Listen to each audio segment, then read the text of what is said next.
Unang laban ni Klay Thompson sa kanyang bagong team na Dallas Mavericks versus San Antonio Spurs. Yun ang kanilang papaunlakan mga idol sa kanilang home court mismo.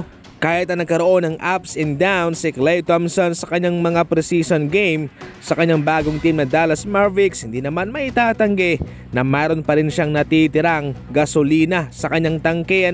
Sinabi mismo ni Klay Thompson na siguradong sila'y magkakaroon ng magandang panahon kasama si Luka at sila'y magkakaroon ng mataas na panahon para bumuo ng magandang chemistry.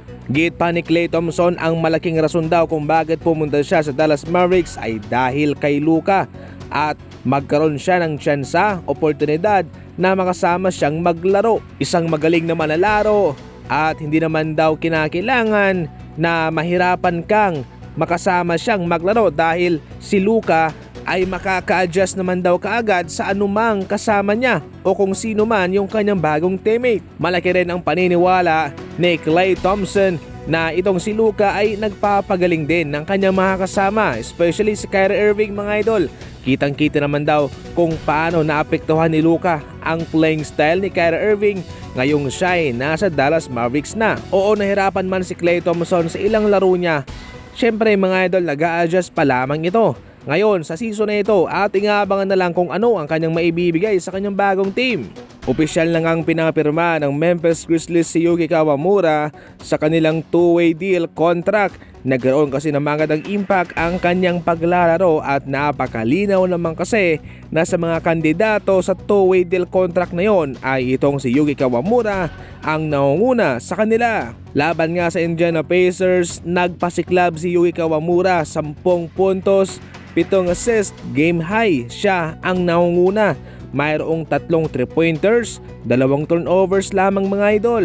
At sa loob yan ng 25 minutes coming off the bench. At sa lahat ng assist ni Kawamura, nulukpas pa yun.